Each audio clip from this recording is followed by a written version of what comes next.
श्री हरिनंदनम मम जीवन सर्वस्वं भक्त्या नौमि पुनः पुनः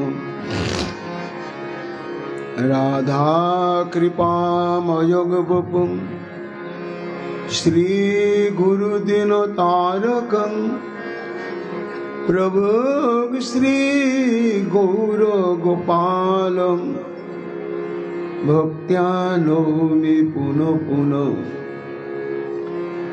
आजा राधा कृपामयगवपुं श्री गुरुदिन तारकं प्रभु श्री गौर गोपालं भक्त्या नौमि पुनः पुनः अजानुलंबित भुजौ कनकावदातौ संकीर्तनैकपितरौ कमलायताक्षौ विश्वाम्भरौ द्विजवरौ जुगधर्मपालौ वन्दे जगत्प्रियकरौ करुणावतारौ आनन्दलीलामय विग्रहाय हेमावदिव्यच्छविसुन्दराय तस्मै महाप्रेम रसप्रदाय चैतन्यचन्द्राय नमो नमस्ते निरानन्दमिदं सर्वं प्रेमानन्दस्मृतिकृतं येन तं सततं वन्दे नित्यानन्दं जगद्गुरुं श्री अद्वैत नमस्तुभं कलिजाल कृपानिधे गौर प्रेम प्रदानाय श्री सीतापतये नमो लादिनी स्वरूपाय गौरांग सुहृदाय च भक्त शक्ति प्रदानाय गदाधर नमस्तुते प्रणमामि श्रीवासं तमाद्यं पंडितं मुदा श्री गौरांग कृपा पात्रं कीर्तनानन्दमानसं गौरी प्रेम प्रदावैव सर्वत्र समदर्शिने नारायण सुताय च श्रीमन्नरहरये नमः बर्हापीडाभिरामं मृगमदतिलकं कुण्डलाक्रान्तकण्डं कञ्जाक्षं कुम्भकण्ठं स्मेतशुभगमुखं साधरेणस्तवेनुं श्यामं शान्तं त्रिभङ्गं रविकरो वसनभूषितं वैजयन्त्यां वन्दे वृन्दावनस्थयुवति शतवृतं ब्रह्मगोपालवेशम् नमो नलिनो नेत्राय वेणुवाद्य विनोदिने राधाधर सुधापनो शालिने वनमालिने हे कृष्ण करुणा सिंधु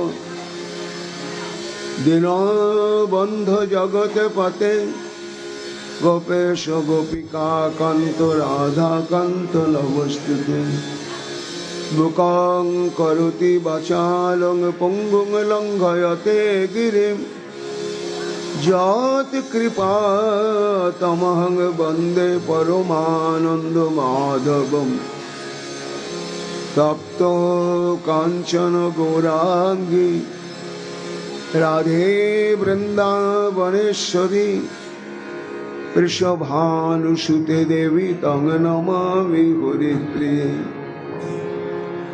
महाभाव स्वरूपातं कृष्ण प्रिया वरीयसी प्रेम भक्ति प्रदे देवी राधिका तं नमाम्यहम् वन्दे नंद ब्रज स्त्रीणां पदरेणुमभिघ्नस्य यशांग हरि कथोदिगितं उन्नति भुवनत्रयम् अचतुर्वदनो ब्रह्मा दिवाहुरपरो हरि अभानुलोचनो शम्भुर् भगवान् वदरायणि यां प्रभयन्तमनुपेतमपेतकृतं दैपायन विरह कातरयजुहाव पुत्रिति तन्मयातयतरवयोभिनेदुस्तं सर्वभूतहृदयमुनिमानतोऽस्मि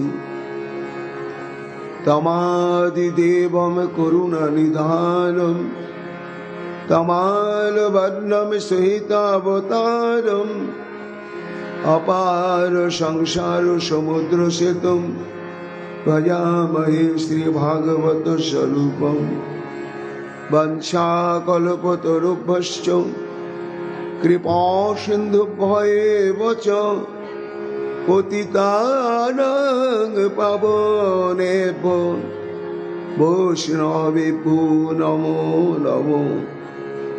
जय रूप सनातन भट्ट रघुनाथ श्रीजीव गोपाल भट्ट दासे रघुनाथ भक्ति भरे बंदी छाय गोसाइर चरण যাহা হইতে বিঘ্ন নাশ অভীষ্ট পূরণ। জয় গৌর ভক্তবৃন্দ গৌর যাদের প্রাণ সবে মিলে দেহ মোরে নিতাই গৌর ভক্তি দান। নিতাই গৌর হরি বল, নিতাই গৌর হরি বল, নিতাই গৌর হরি বল। জয় জয় নিতাই গৌর হরি হরি বল।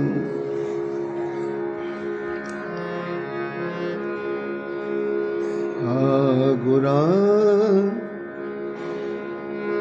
প্রাণ গোরা গৌরাঙ্গ ঘে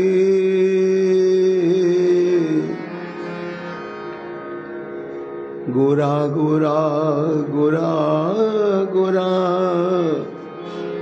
গৌরাঙ্গ হে প্রাণ গৌরাঙ্গ হে।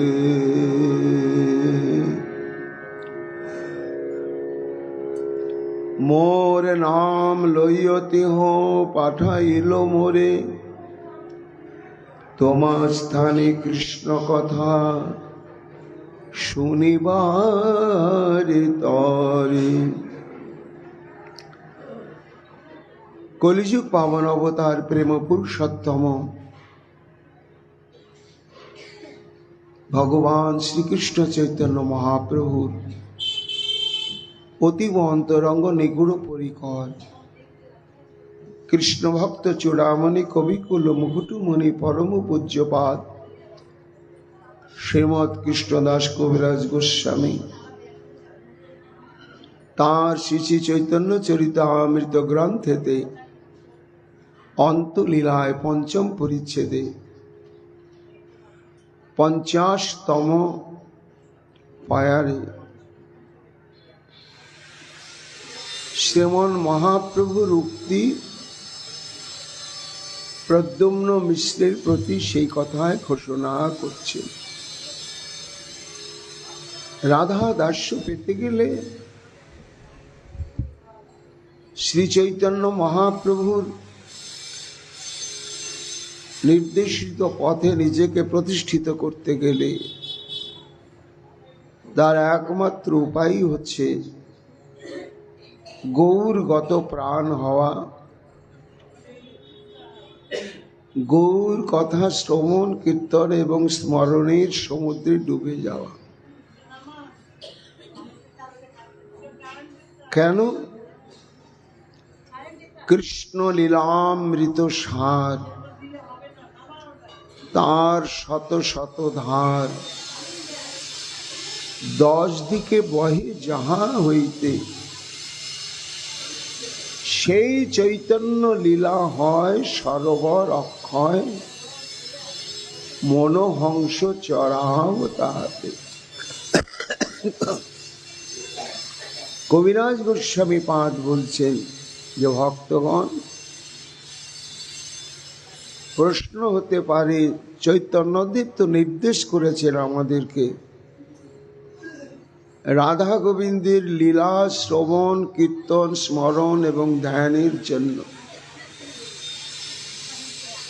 কই নিজের কথা নিজের লীলা শ্রবণ কীর্তনের জন্য তো উপদেশ করেন নাই। তাহলে যে যুগাবতার প্রভু আমার অবতীর্ণ হয়ে নির্দেশ করলেন স্মরণ মধ্যে জীবের কোন হয় শ্রেষ্ঠ সব, শ্রবণ রাধা কৃষ্ণ প্রেম কেলি কর্ণ রসায়ন, কীর্তন মধ্যে হয় জীবের কোন গীতি ধর্ম, রাধা কৃষ্ণ প্রেম লীলা যেই গীতের মর্ম, স্মরণ মধ্যে শ্রেষ্ঠ জীবের কোন শরণ, রাধা কৃষ্ণ পদাম্বুজ ধ্যান অনুক্ষণ। তাহলে এটাই যদি মহাপ্রভুর নির্দেশ হয় কলি জীবের প্রতি, তা কবিরাজ আপনি আবার কেন এই গৌর কথা নিয়ে এত বাড়াবাড়ি এত টানাটানি করছেন? সেই প্রশ্ন অনুভব করি তার নিরসন কল্পে কবিরাজ গোস্বামী পাদ চৈতন্য চরিতামৃতে বললেন যে কৃষ্ণ লীলার উৎসই হচ্ছে গৌর লীলা। কেমন উৎস? না, যেমন এই যে ভারতবর্ষের হাজারো হাজারো নদী উত্তর দক্ষিণ পূর্ব পশ্চিম হিমালয়ের চারিদিকে বয়ে চলেছে, কিন্তু এই নদীগুলোর উৎস কোথায়? সমুদ্রে গিয়ে নদীগুলো মিশেছে, সমুদ্র থেকে কিন্তু নদী সৃষ্টি হয়নি। তাহলে নদীর উৎসটা কোথায়? না, ও নদীর উৎসই হচ্ছে হিমালয় শিখরে। সেখানে এত অনন্ত জলরাশি সঞ্চিত হয়ে রয়েছে যে সেখান থেকে সৃষ্টির প্রারম্ভ কাল থেকে জল চারিদিকে প্রবাহিত ধারা বয়েই চলেছে, কিন্তু সেখানকার জল শেষ হচ্ছে না। এই দৃষ্টান্তের দ্বারা কবিরাজ গোস্বামী বুঝাতে চাইছেন যে তাহলে হিমালয়ের শিরপ্রদেশে একটা অক্ষয় সরোবর আছে, যেখান থেকে হাজার হাজার নদী 12 মাস ওখান থেকে বয়ে বেরিয়ে সমুদ্রের দিকে চলে যাচ্ছে, নানা দেশ গ্রাম গঞ্জকে পরিপ্লাবিত করে। তাহলে সেই যে জলের উৎস, এটা অক্ষয় অব্যয়, শেষ হচ্ছে না। ভক্ত প্রশ্ন করছে, এটা তো বোঝা গেল কবিরাজ, কিন্তু এর অন্তরালে তোমার সিদ্ধান্তটা কি? না, সিদ্ধান্ত হচ্ছে যেমন অক্ষয় সরোবর জলাশয় থেকে নদীগুলো প্রবাহিত হয়ে চলেছে, তা সমস্ত প্রবাহিত নদীর ধারার উৎসই হচ্ছে যেমন হিমালয়ে স্থিত অক্ষয় সরোবর, তেমনি গৌর লীলা কৃষ্ণ লীলা আলাদা নয়। কৃষ্ণ লীলার জমাট বাঁধা ঘনীভূত স্বরূপটাই হচ্ছে গৌর লীলা। আর এই গৌর লীলারূপ অক্ষয় সরোবর থেকে 64 রসাত্মক রাধা গোবিন্দের যে লীলা অনাদি অনন্তকাল থেকে প্রবাহিত হয়ে চলেছে, তা প্রবাহিত হয়ে চলেছে তো চলেইছে, কখনো সেই প্রবাহ ধারা নিঃশেষ হচ্ছে না। কেন? সরোবরটা অক্ষয়। সেই সরোবরটার নামই হচ্ছে শ্রী চৈতন্য লীলা হয় সরোবর অক্ষয়। অর্থাৎ চৈতন্য লীলারূপ সরোবর থেকেই কৃষ্ণ লীলারূপ সহস্র নদী অনর্গল প্রকাশ পাচ্ছে। যদি গৌর লীলারূপ সরোবরের অস্তিত্ব না থাকে, তাহলে কৃষ্ণ লীলামৃত রসধারা এই সহস্র নদীর অস্তিত্ব থাকবে না। এই জন্য কৃষ্ণ লীলামৃত সহস্র ধারার যে মূল উৎস অক্ষয় সরোবর সদৃশ আমার শ্রীমন মহাপ্রভুর লীলা। কবিরাজ গোস্বামী পাদ বলছেন, ভক্তগণ, একটা বিশেষ অনুরোধ থাকছে কি না, সেই কৃষ্ণলীলার যে উৎস সরোবর, সেই সরোবরে মনোহংস চড়াও তাহাতে। অর্থাৎ মনরূপ হংসকে চৈতন্য লীলারূপ সরোবরে নিরন্তর চারণা করতে থাকো, তাহলে কৃষ্ণ লীলামৃত ধার তার রসমাধুর্য আস্বাদন হবেই হবে। এই জন্য সার্ধ সপ্ত প্রহর করে ভক্তির সাধনে প্রহর এক শ্রী চৈতন্য চরিত কথনে। আমরা সরগোস্বামীর যে ভজন রুটিন, তাতে দেখেছি যে তারা যেমন নিরন্তর রাধা গোবিন্দের লীলা স্মরণ মনন কীর্তন করেন, কিন্তু তার মধ্যে একটা অপরিহার্য ভজন অঙ্গ অন্তত 2-4-3 ঘন্টা ধরে গৌর কথা শ্রবণ কীর্তন। এই জন্য গৌর কথাকে একেবারে বাদ দিয়েই আমি যে ভাগবতী কথা নিয়ে মাতামাতি করব তাহলে হবে না। ওই জন্য শ্রবণ এবং কীর্তন করতে হবে, যার জন্য কবিরাজ গোস্বামী পাদ গ্রন্থ প্রণয়ন করলেন। তা গ্রন্থে প্রতিপাদ্য বিষয় কি না, প্রদ্যুম্ন মিশ্র আর কৃষ্ণ কথা শুনতে পেলেন না। কেন না, দেবদাসীগণকে প্রশিক্ষণ দিতে দিতে রামানন্দ রায়ের অসময় হয়ে গেল দেখে প্রদ্যুম্ন মিশ্র নিজের অভিলাষের কথা গোপন রেখেই বললেন, এমনি মামুলি আপনার দর্শন অভিলাষ এসেছিলাম, দর্শন হয়ে গেল, চলে যাচ্ছি। মহাপ্রভুর কাছে এসে সব বৃত্তান্ত বললেন। মহাপ্রভু রামানন্দ রায়ের মহিমা কীর্তন করলেন প্রদ্যুম্ন মিশ্রের কাছে। তারপরে বললেন যে একটু ভুল হয়ে গেছে, সেবক রামানন্দ রায়কে তোমার আগমনের কথা জানায়নি সময় মতো, তাহলে জরুরি কাজ ফেলেই রামানন্দ রায় ছুটে আসতো প্রদ্যুম্ন মিশ্র তোমার সেবা করার জন্য। তা আজকে তুমি যাও, আর গিয়ে তুমি সেবককে বলবে, আমার কথা বলবে যে চৈতন্য মহাপ্রভু পাঠিয়ে দিয়েছেন, আমি কৃষ্ণ কথা শুনবার জন্য এসেছি, রামানন্দ রায়ের দর্শন প্রাপ্তি।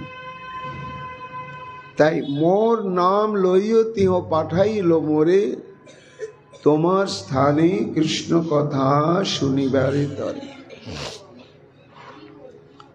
এই বলে মহাপ্রভু বললেন, দেরি করো না। কেন? এই সময় রামানন্দ রায় সভা কক্ষে এসে গিয়েছে। শীঘ্র যাহ যাবতেহ আছেন সভাতে, এত শুনি প্রদ্যুম্ন মিশ্র চলিলা তুরিতে। মহাপ্রভু যখন আদেশ নির্দেশ করলেন, দেরি করো না, সুযোগ ছাড়া যাবে না, যদি কিছু অসুবিধা দেখো আমার বলে দিও আমার নামটা, যে গম্ভীরা থেকে মহাপ্রভু পাঠিয়ে দিয়েছেন।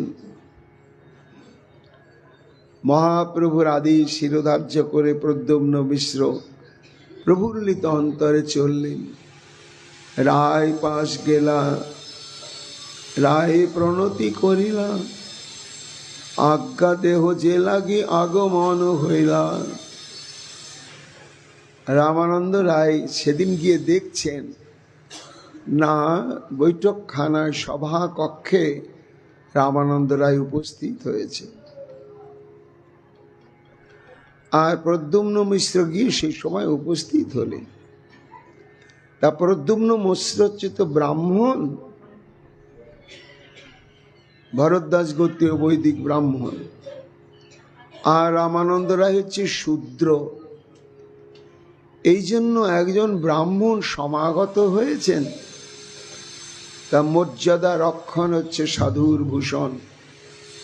রামানন্দ রায় ব্রাহ্মণ জ্ঞানে প্রদ্যুম্ন মিশ্রকে প্রণাম করলেন। প্রণতি করিলা, আজ্ঞা দেহ যে লাগিয়া আগমন হইলা। প্রণাম আদি করে বসতে দিয়ে বললেন, মিশ্র আপনি তো এসেছিলেন এর আগে শুধু আমার সঙ্গে একটু দেখা করার জন্য, তা দেখা হওয়াতে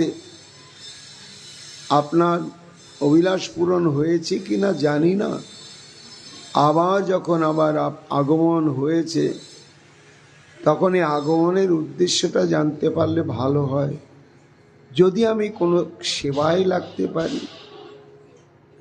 আজ্ঞা দেহ যে লাগিয়া আগমন হইল। মিশ্র কহে, মহাপ্রভু পাঠাইলা মোরে, তোমার স্থানে কৃষ্ণ কথা শুনিবার তরে। যা সত্যি কথা তাই বললেন প্রদ্যুম্ন মিশ্র। বললেন, রায়জি, গম্ভীরা থেকে সাক্ষাৎ মহাপ্রভু আমাকে প্রত্যাদেশ করেছেন তোমার মুখে একটু ভাগবতী কথা শ্রবণের জন্য, কৃষ্ণ কথা শ্রবণের জন্য। তো সেটা কি আমার ভাগ্যে হবে? শুনি রামানন্দ রায় হইলা প্রেমাবেশে, কহিতে লাগিলা কিছু মনের উল্লাসে। মহাপ্রভু পাঠিয়েছেন আমার কাছে কৃষ্ণ কথা শ্রবণের জন্য। মহাপ্রভুর নাম শুনে আনন্দে আত্মহারা রামানন্দ রায়। বসুন বসুন বসুন মিশ্র ঠাকুর। প্রভুর আজ্ঞায় কৃষ্ণ কথা শুনিতে আইলা, ইহা বই মহাভাগ্য আমি পাবো কোথা। প্রভুর আজ্ঞায় কৃষ্ণ কথা শুনিতে আইলা হেথা, ইহা বই মহাভাগ্য আমি পাবো কোথা। এত আনন্দ হয়েছে রামানন্দ রায়ের, যে আমি যে সেবার একটু যোগ্যতা লাভ করতে পেরেছি,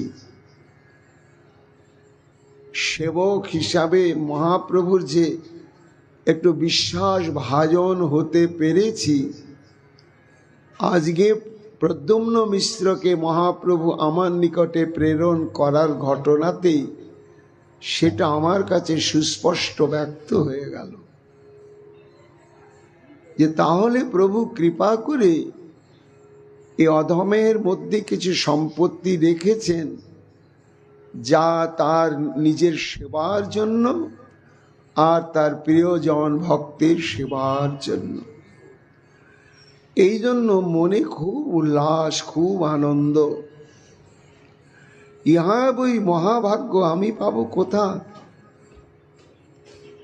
অন্য কোনো প্রয়োজন সাধনের জন্য নয়, তুমি এসেছো কৃষ্ণ কথা শ্রবণের জন্য মিশ্র ঠাকুর। এত কহি তারে লইয়া নিভৃতে বসিলা, কি কথা শুনিতে চাহ মিশ্রেরে বুঝিলা। তা কৃষ্ণ কথা তো রসের কথা, আর রসিকগণকে নিয়েই সে রসের কথা হয়, বেরসিকের মধ্যে রসের কথা তো হবে না। এই জন্য রামানন্দ রায় সভা কক্ষ থেকে প্রদ্যুম্ন মিশ্রকে একটু নিরালা জায়গাতে নিয়ে গেলেন। কেন না, সভা কক্ষে বহিরাগত বিভিন্ন মনোবৃত্তির মানুষ তো যাতায়াত করছেই, আর তারাও তো ওখানে একটা কি কথা আলোচনা হচ্ছে, কৌতূহল হয়ে বসবে। তা অন্তরঙ্গ ইষ্টগোষ্ঠী আস্বাদনের প্রাককালে যদি বিজাতীয় ব্যক্তি এসে অমনি বসেও থাকে, তাহলে কৃষ্ণ কথার উদ্দীপনটা বন্ধ হয়ে যায়। এটা নিয়ম, যার জন্য রামানন্দ রায় ওই যথাবস্থিত সভা কক্ষ থেকে একটু নিভৃত স্থানে মিশ্রকে নিয়ে গেলেন। নিয়ে গিয়ে বলছেন, হ্যাঁ মিশ্র ঠাকুর, তা তুমি যে কৃষ্ণ কথা শুনতে এলে, তা কৃষ্ণের কি কথা শ্রবণ করবে? হ্যাঁ, প্রশ্নই তো বটে। কৃষ্ণ কথা বললেই তো হবে না, কৃষ্ণের কি প্রসঙ্গে কথা আছে? হ্যাঁ, কথা আছে। কি কথা? না, শাস্ত্র বলছে শ্রী গোবিন্দের 4টি প্রসঙ্গ নিয়ে এই ব্রহ্মাণ্ডে হচ্ছে কৃষ্ণ কথার ছড়াছড়ি। সমস্ত কৃষ্ণ কথার উদ্দেশ্য বক্তব্য এক, ওই 4টা। কি 4টা? লীলা প্রেমনা প্রিয়াধিক্য মাধুর্য বেনুরূপয় ইত্য সাধারণ গুণম গোবিন্দস্য চতুষ্টয়ম। শাস্ত্র বলছে শ্রী গোবিন্দকে নিয়ে 4টি মাধুর্যের কথা ছড়াছড়ি অনন্ত। সেই 4টি মাধুর্য কি? লীলা প্রেমনা প্রিয়াধিক্য মাধুর্য বেনুরূপায়। লীলা, সর্বাদ্ভুত চমৎকারকারী লীলা। গোবিন্দের লীলা অত্যাদ্ভুত, তিনি লীলা পুরুষোত্তম। তা লীলা বলে কাকে? না অনাসেন হর্ষাৎ ক্রিয়মানা সা লীলা কথ্যতে। কেবল মাত্র আনন্দ রস আস্বাদনের নিমিত্ত যে ক্রিয়া সাধন হয়ে থাকে, তার অন্য কোনো জাগতিক উদ্দেশ্য থাকে না, এবং সেটা স্বেচ্ছায় এবং বিনা পরিশ্রমে। তারই নামই হচ্ছে লীলা। পার্থক্যটা আমরা বুঝবো কি করে? না, ভগবান শ্রীকৃষ্ণ মথুরা, দ্বারকা, কুরুক্ষেত্রে যা করেছেন, এগুলো বাহ্যিকভাবে লীলা বলা হয় বটে, কিন্তু এগুলো লীলা নয়, এগুলো হচ্ছে ভগবানের কর্ম। তিনি মথুরায় যা করেছেন কর্ম, দিব্য কর্ম, অলৌকিক কর্ম। দ্বারকায় যা করেছেন কর্ম, কুরুক্ষেত্রে যা করেছেন কর্ম। কিন্তু বৃন্দাবনে তিনি যা করেছেন সেটার নাম লীলা। যেমন দাম বন্ধন লীলা, মাখন চুরি লীলা। এই যে চোর সেজে চুরি করাতে যে কি একটা অনবদ্য রস আস্বাদন, এই আস্বাদনের তীব্র লালসায় ভগবানকে চোর সাজিয়েছে। তার এই চর্যবৃত্তি লীলাটা ওই রস আস্বাদনের জন্যই, এবং অত্যাদ্ভুত দামবন্ধন লীলা খেয়ে হারিয়ে যাবে ভাবতে, প্রত্যেকটি লীলা। তা এগুলোকে বলা হচ্ছে লীলা মাধুর্য। এই লীলা মাধুর্য প্রসঙ্গ কথা প্রচুর। এই রামানন্দ রায় বলছেন মিশ্র ঠাকুর, আবার লীলা প্রেম না, শ্রীকৃষ্ণের প্রেম মাধুর্যকে নিয়ে অনন্ত রসশাস্ত্র, অনন্ত কথা বিস্তার করেছে।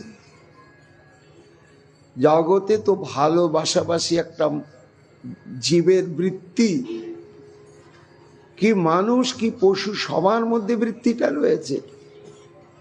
একটা হিংস্র ব্যাঘ্র সিংহ তবু তার বাচ্চাটাকে কত আদর করছে, ভালোবাসছে। তা এই ভালোবাসার প্রবণতাটা প্রত্যেকটা জীবের মধ্যেই রয়েছে, কিন্তু জীবের এই ভালোবাসার ঘটনাটাকে নিয়ে লীলা বলা হয় না। তা শ্রবণ কীর্তন করলে পাপ বিধৌত হয় না, মায়ার বন্ধন খণ্ডন হয় না, প্রেমভক্তি লাভ হয় না।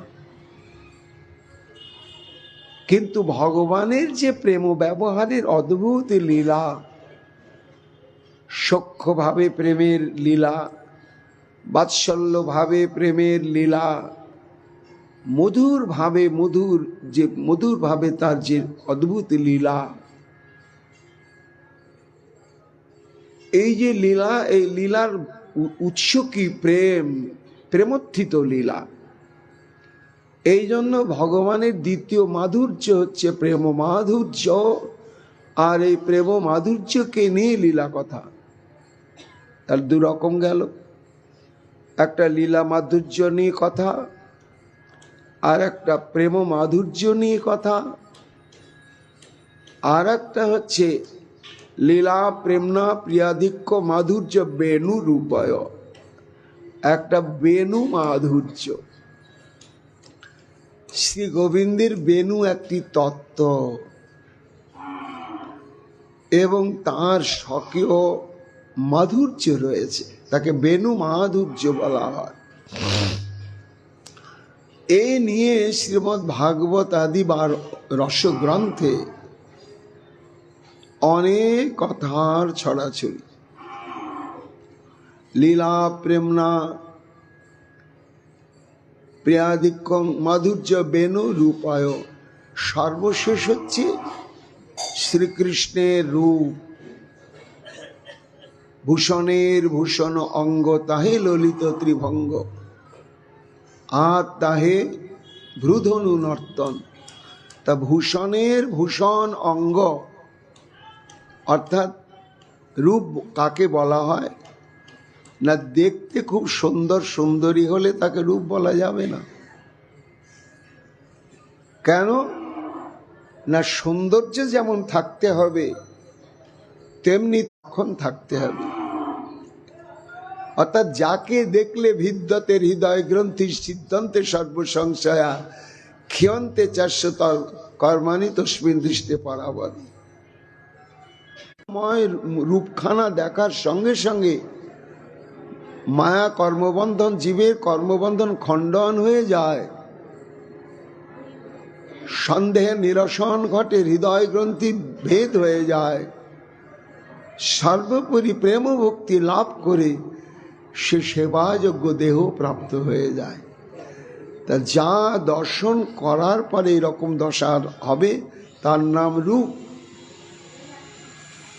এই জন্য বিভূষণ বিভূষণ সাজ্জেন তদ্রূপমিতি কথাতে, অর্থাৎ যে অঙ্গে অলঙ্কার স্থান পাওয়াতে অলঙ্কারকে সুন্দর দেখাচ্ছে, অলঙ্কারের জন্য উনি সুন্দর না, তাকে বলা হয় রূপ।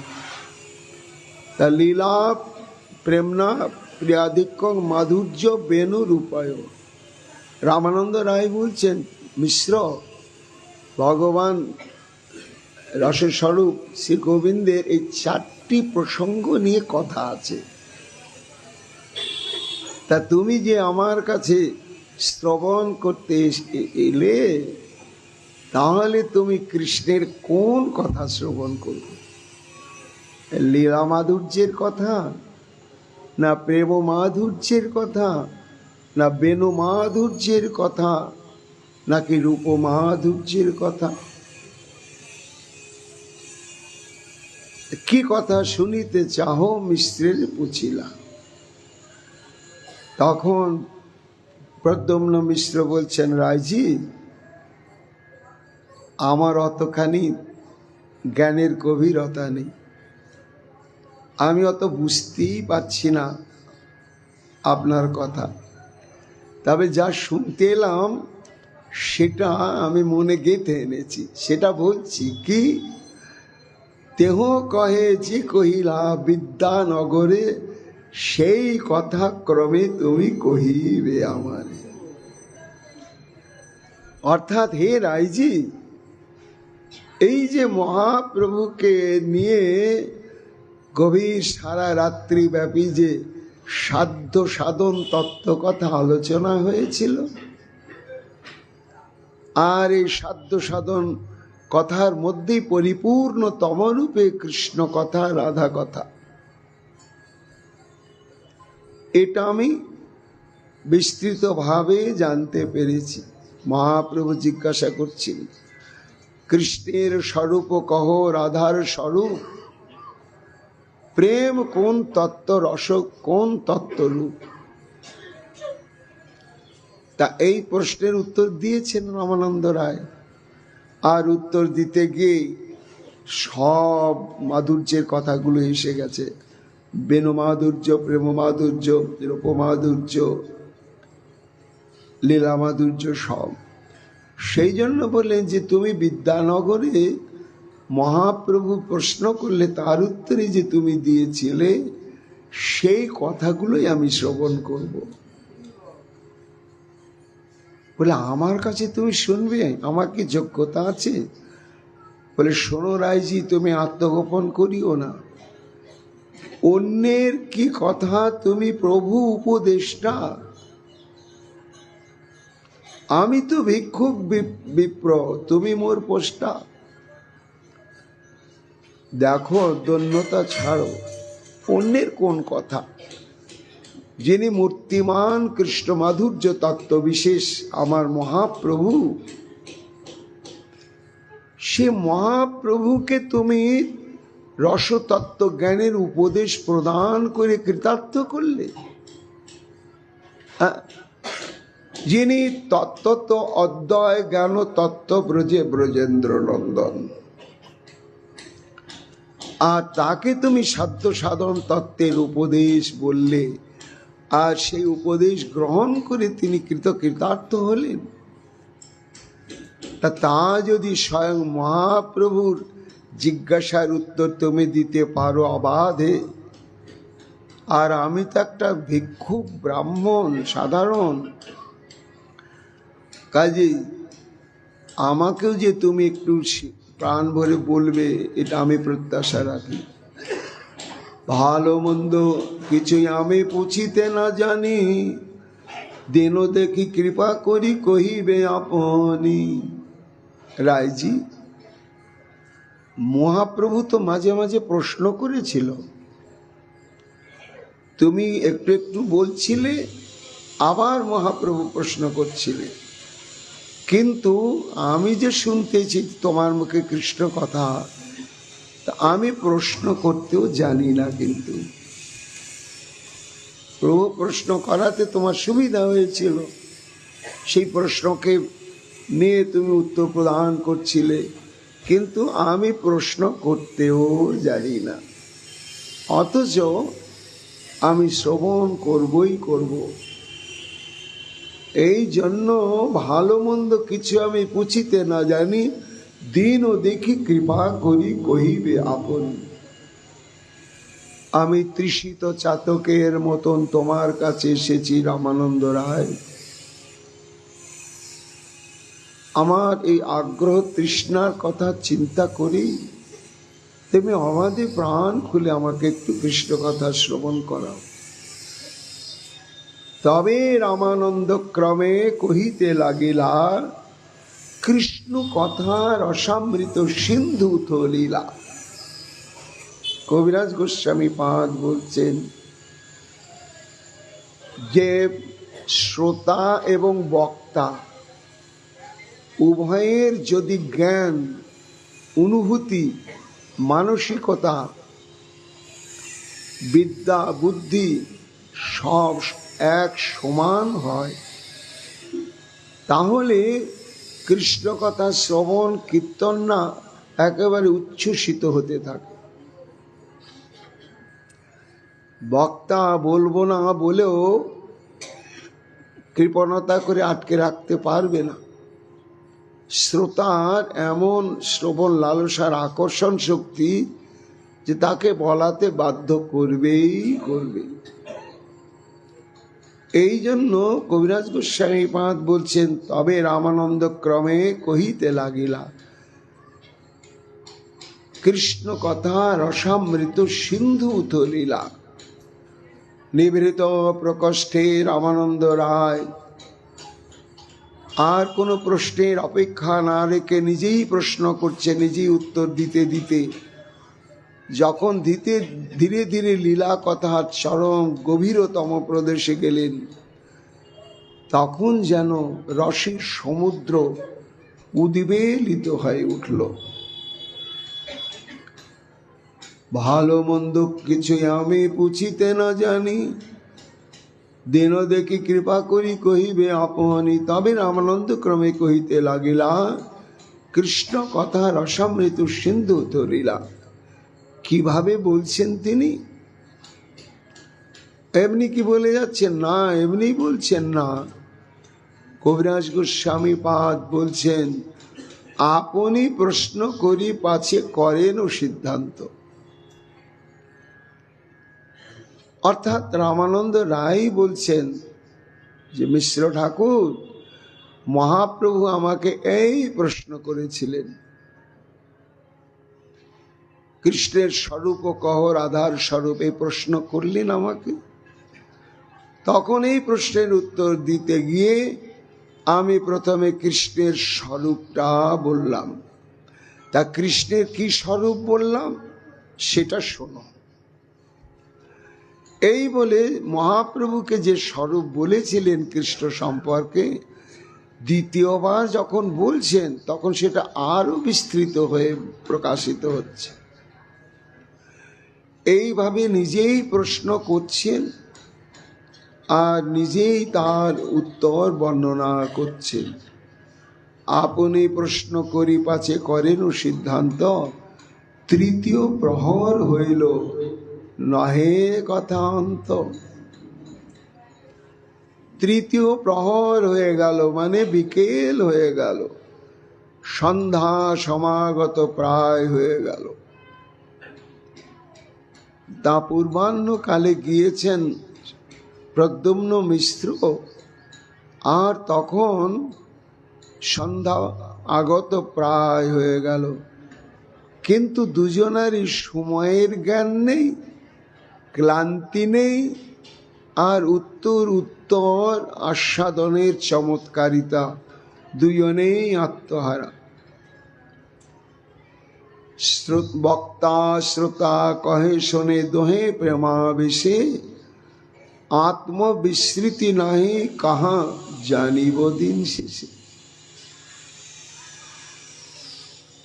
এখানে সুকমণি ভাগবতে একটা দৃষ্টান্ত দিয়েছে যে কামাসক্ত যুবক যুবতী যেমন তাদের কাম করার কথা বলতে বলতে কখন রাতটা প্রভাত হয়ে যায় তারা বুঝতেই পারে না, চোখটা একটু ছোট হয় না, একবার হাই ওঠে না।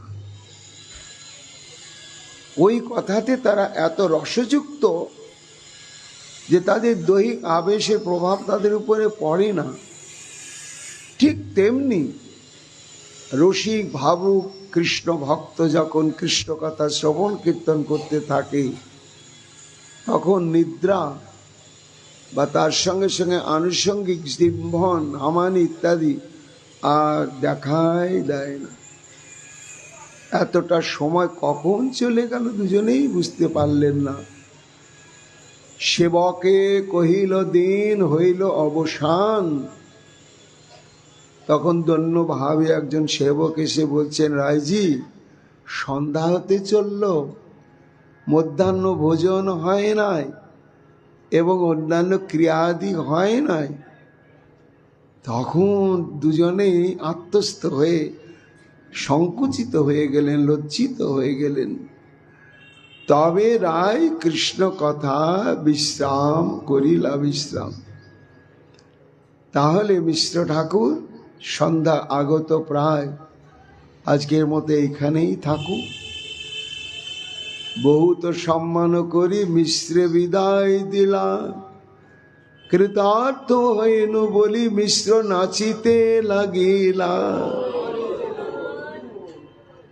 জানি না মিশ্র ঠাকুর তোমার সেবাতে আমি লাগতে পারলাম কিনা,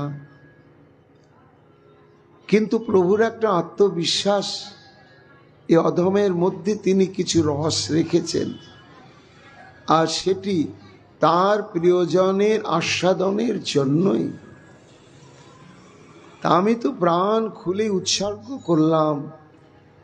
তোমার সুখ হলো কিনা, আস্বাদনে তুমি রস পেলি কিনা জানি না। প্রদ্যুম্ন মিশ্র এতই অভিভূত হয়ে গিয়েছেন যে কৃতার্থ হয়নি বলি ধেই ধেই করে নাচতেই শুরু করলেন। কি শ্রবণ করলাম, কি শ্রবণ করলাম রামানন্দ রায়।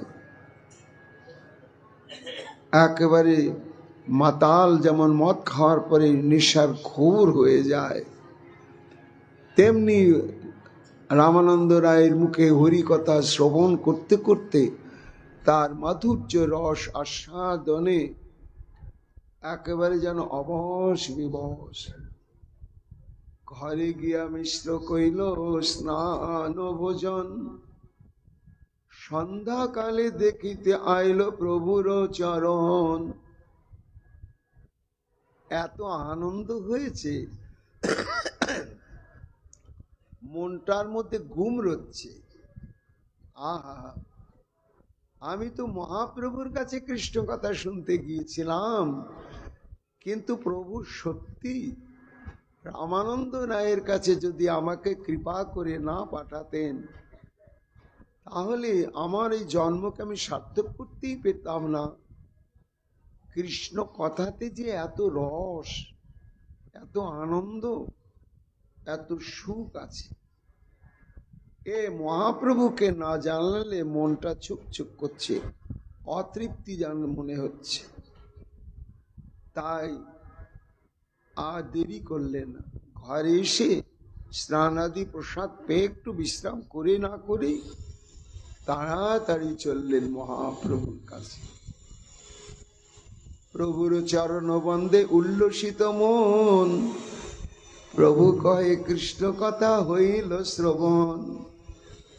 প্রণাম করে উঠতেই সর্বান্তর্যামী ভগবান কৌতুকী আমার গৌর সুন্দর বলছেন, প্রদ্যুম্ন মিশ্র কৃষ্ণ কথা শ্রবণ করলে তো? কেমন করলে?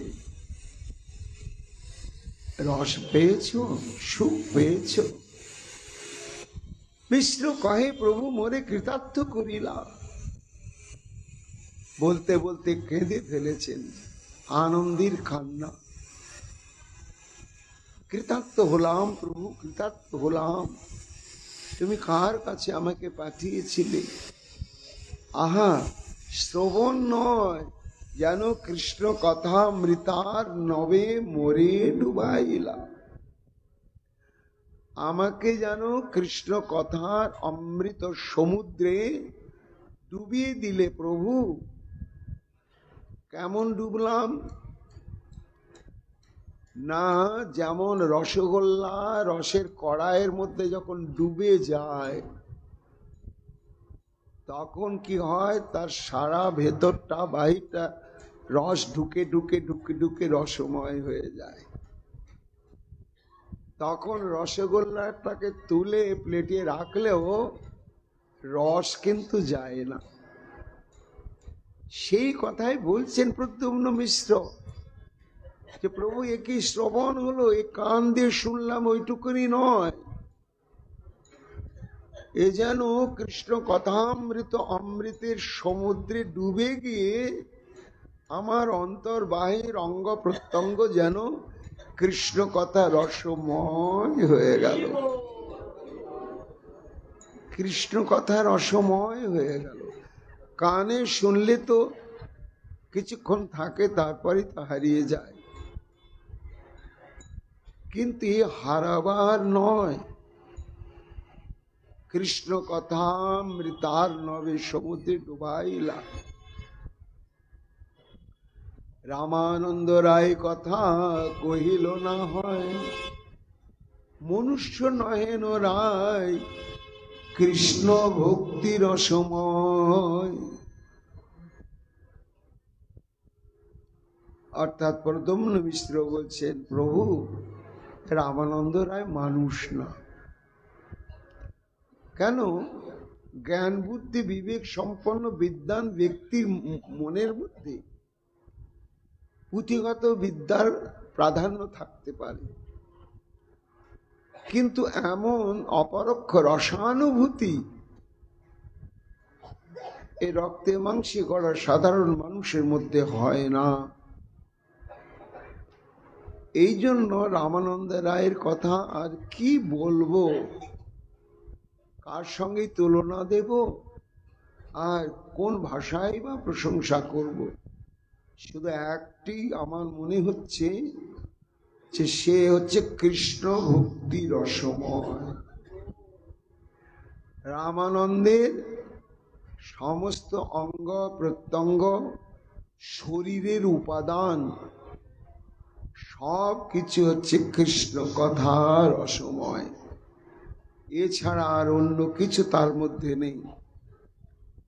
তবে প্রভু একটা কথা আমাকে বলেছে, সেটা তুমি শুনবে। মহাপ্রভু বলছেন, আমাকে নিয়ে বলেছে নাকি? এই রে, রামানন্দ রায় এবার আমাকে নিয়ে কি বলল প্রদ্যুম্ন মিশ্র? না, শোনো প্রভু, রায়জি কি বললে জানো? আরো এক কথা রায় কহিল আমারে, কৃষ্ণ কথা বক্তা করি না জানি হোমরে।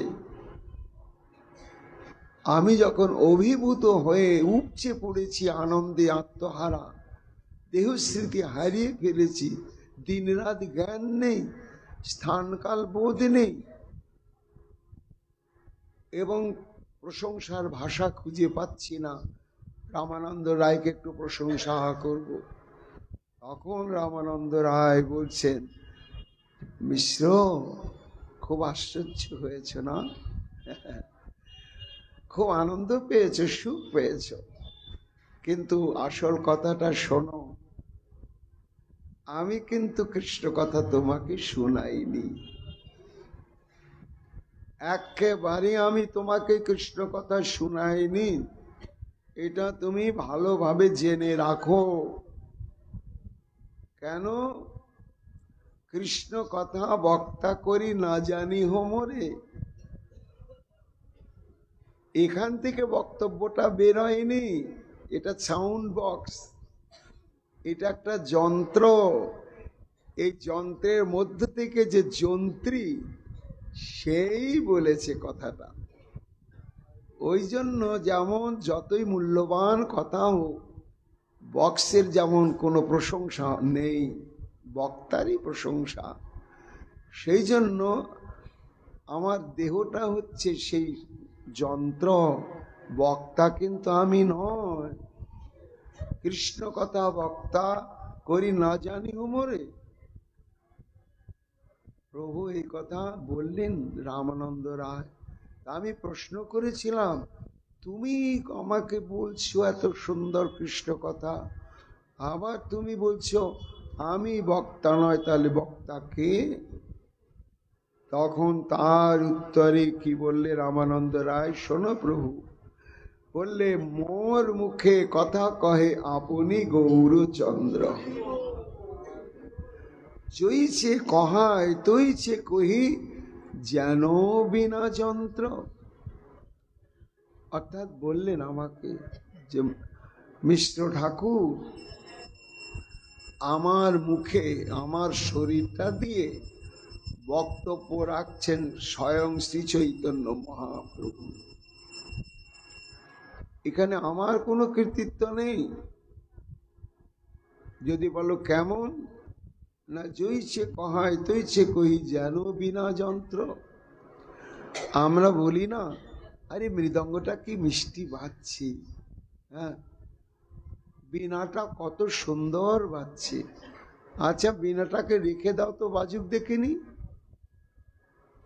বীণা বাজছে না, বীণাকে কেউ মিষ্টি করে বাজাচ্ছে, কিন্তু জিনিসটা এমন হয়ে যায় যে বাজাচ্ছে তখন আহা কেমন সুন্দর বাজাচ্ছে, কথাটা মুখ দিয়ে বেরোয় না, বীণাটা কেমন সুন্দর বাজছে। তেমনি আমার মুখে আমি বলিনি, বলছেন সাক্ষাৎ শ্রী চৈতন্য মহাপ্রভু। মোর মুখে কহায় কথা করে পরচারে, পৃথিবীতে কে জানিবে এ লীলা তাহারে। এ বড় অতি গুচ্ছ এবং রহস্যময় লীলা কথা প্রদ্যুম্ন মিশ্র জানো, নিজে প্রচার করবেন না। এই রসতত্ত্ব, প্রেমতত্ত্ব, সাধ্য তত্ত্ব, সাধন তত্ত্ব, বিলাস তত্ত্ব,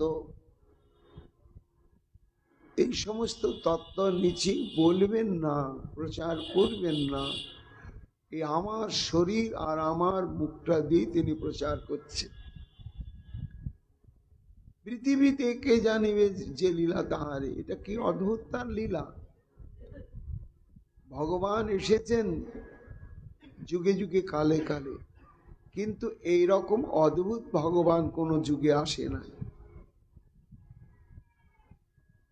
প্রদ্যুম্ন মিশ্র বলছেন প্রভু, তার মুখে তুমিই তো বক্তা, তাহলে আমার একটা সুখ হচ্ছে কি রামানন্দ রায়ের এই সিদ্ধান্ত শুনে যে তোমার মুখেই আমি কৃষ্ণ কথা শুনতে এসেছিলাম, তা তোমার মুখেই শুনলাম বটে, কিন্তু সেটা রায় রামানন্দের মধ্য দিয়ে, তাহলে আমার বাসনাটা পূরণ হলোই বটে।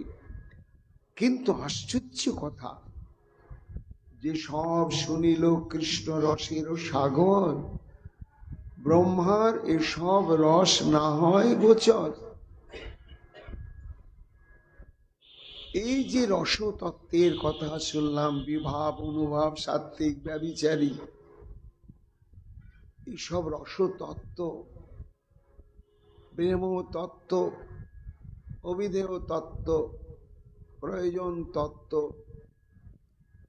এইসব গভীর তত্ত্বজ্ঞান বেদকর্তা ব্রহ্মা, যিনি বেদ প্রকাশ করেছেন, 4টি বদনে 4টা বেদ, তিনি পর্যন্ত এই নিগুড় রসতত্ত্বের সংবাদ জানেন না। হেন রস পান মোরে করাইলা তুমি, জন্মে জন্মে তোমার পায় বিকায় এনো আমি। কান্তে কান্তে প্রদ্যুম্ন মিশ্র বলছেন প্রভু গো, কি শুনলাম, কৃষ্ণ কথা এমন, আর কৃষ্ণ কথার মধ্যে এত কিছু রয়েছে,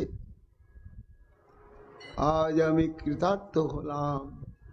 এবং এই কৃষ্ণ কথা শ্রবণের সৌভাগ্য প্রাপ্তির মূলেই তো তুমি।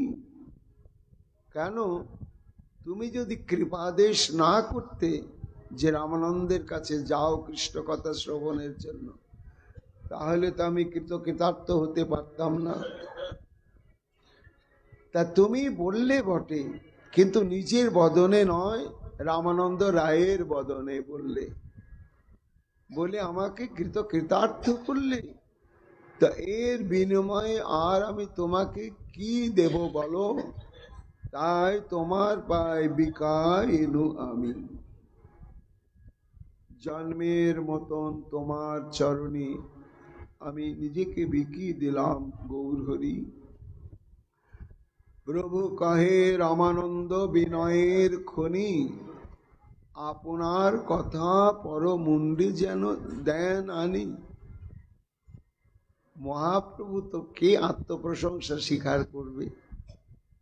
তাই বলছেন, দেখো প্রদ্যুম্ন মিশ্র, রামানন্দ রায় হচ্ছে দন্যের মূর্তি। নিজের কৃতিত্ব কখনো প্রকাশ করতে চান না। এটা বৈষ্ণবের ভূষণ, বৈষ্ণবের স্বভাব। তাই সেই বলল, কিন্তু এখন আমার নামটা দিয়ে দিলে পর মুন্ডে আনি। মহানুভাবের এই সহজ স্বভাব হয়, আপনার গুণ নাহি আপনি কয়।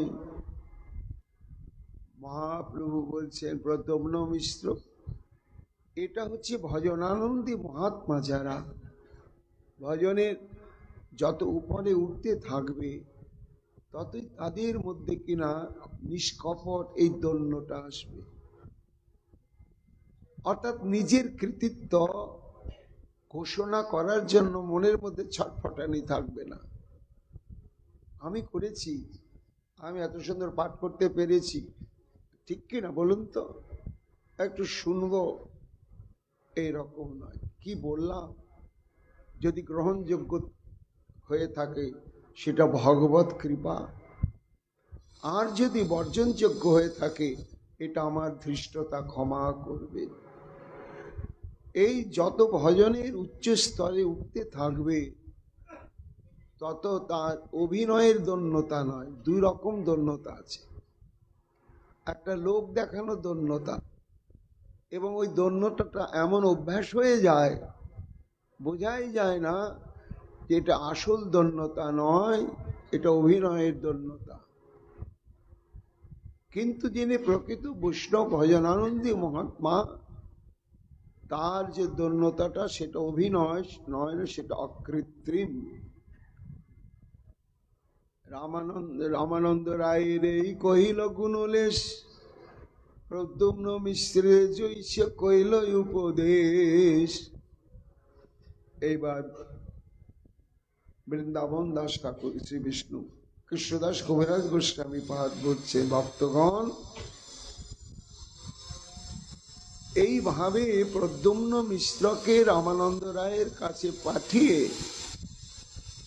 রামানন্দের যে কি গুণমহিমা, সেটি জগতে মহাপ্রভু এই লীলাকে কেন্দ্র করে প্রচার করলেন, জগৎকে দেখালেন যে সংসার ছাড়লেই আর বিষাশ্রয় করলেই যথার্থ প্রেম ভক্তি লাভ করা যাবে না। সংসারে থাকলেও যে ভক্তি হবে না তা নয়, তার দৃষ্টান্তই হচ্ছে রামানন্দ রায়। গৃহস্থ হইয়া নহে রায় সরবর্গের বসে, বিষয়ী হইয়া সন্ন্যাসীরে উপদেশে। অর্থাৎ প্রদ্যুম্ন মিশ্র, দেখো রামানন্দ রায় তো গৃহস্থ, সংসার ধর্মী, কিন্তু সংসারের মধ্য থেকেও ষড়বর্গের বশ নয়। ষড়বর্গ বলতে কাম, ক্রোধ, লোভ, মোহ, মদ, মাৎসর্য সংসারে রয়েছে, কিন্তু কাম ক্রোধের প্রভাবে প্রভাবান্বিত নয়। শুধু তাই নয়, বিষয়ী হইয়া সন্ন্যাসীরে উপদেশে। অর্থাৎ আমি সর্বত্যাগী সন্ন্যাসী। মহাপ্রভুর সময়কালে ব্রাহ্মণদেরই শ্রেষ্ঠত্ব ছিল সর্বদিক থেকে, বিদ্যা, বুদ্ধি, ধর্ম, কর্ম, বিচারবোধ, সর্বদিক থেকে। এবং তদানীন্তন কালের ব্রাহ্মণ কখনো অব্রাহ্মণের কাছে গিয়ে শিক্ষা গ্রহণ করত না,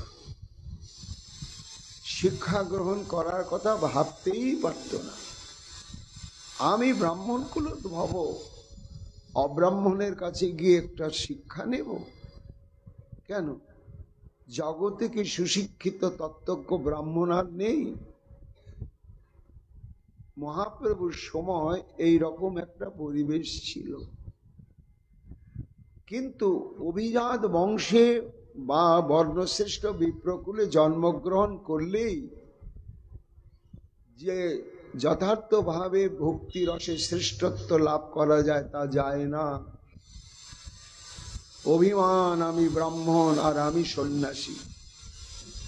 সন্ন্যাসী যেমন কারো পায়ে হাত দিয়ে প্রণাম করবে না, একটা অভিমান থাকবে, তেমনি ব্রাহ্মণের অভিমান। মহাপ্রভু তদানীন্তন কালের সন্ন্যাসী সমাজের অভিমান আর ব্রাহ্মণ সমাজের অভিমানকে দূর করবার জন্যই যেন সন্ন্যাসী শিরোমণি হয়েও মহাশূদ্র রামানন্দ রায়কে গুরু করলেন, ভজন শিক্ষা গুরু, তত্ত্বগুরু। তার কাছে দিনের পর দিন সাধ্য সাধন তত্ত্ব অবহিত করলেন, করে জগৎকে জানালেন কিবা বিপ্র কিবা শূদ্র নাসিকানে নয়, যেই কৃষ্ণ তত্ত্ববেত্তা সেই গুরু হয়। সেই কথাই বলছেন কবিরাজ গোস্বামী পাদ। এইসব গুণ তাহার প্রকাশ করিতে মিশ্রে পাঠাইলা তাহা শ্রবণ করিতে। গুণ প্রকাশিতে গৌর, ভক্তগুণ প্রকাশিতে গৌর ভালো জানে, নানা ভঙ্গিতে গুণ প্রকাশী নিজ লাভ মনে। কবিরাজ গোস্বামী পাদ বলছেন এটা মহাপ্রভুর একটা স্বভাব, কি ভক্তের গুণ কীর্তন করা, ভক্তকে মর্যাদার আসনে টেনে তুলে জগতে প্রচার করা। এটাই একটা মহাপ্রভুর মনোবৃত্তি, যার জন্য ব্রাহ্মণ কুলোদ্ভব প্রদ্যুম্ন মিশ্র তাকে পর্যন্ত পাঠালেন কৃষ্ণ কথা শ্রবণের জন্য। শূদ্র হচ্ছে রামানন্দ রায়, তাতে গৃহস্থ তার কাছে। কলিযুগে যে বর্ণাশ্রম ধর্মের কোনো মূল্য নাই, একমাত্র মূল্যের বিচারই হচ্ছে কৃষ্ণ ভক্তি রস। যার অন্তঃকরণে কৃষ্ণ ভক্তি, সেই হচ্ছে ব্রাহ্মণের ন্যায় মর্যাদার পাত্র। নানা ভঙ্গিতে গুণ প্রকাশী নিজ লাভ মনে, এইভাবে বিভিন্ন ছলা করে মহাপ্রভু কৃষ্ণ ভক্তের কোনো মহিমা কীর্তন করে থাকেন। এর পরবর্তীতে আবার এক অভিনব লীলা প্রসঙ্গ বলতে চললেন কবিরাজ গোস্বামী পাদ। আগামীকাল আমরা তা শ্রবণ কীর্তন করব।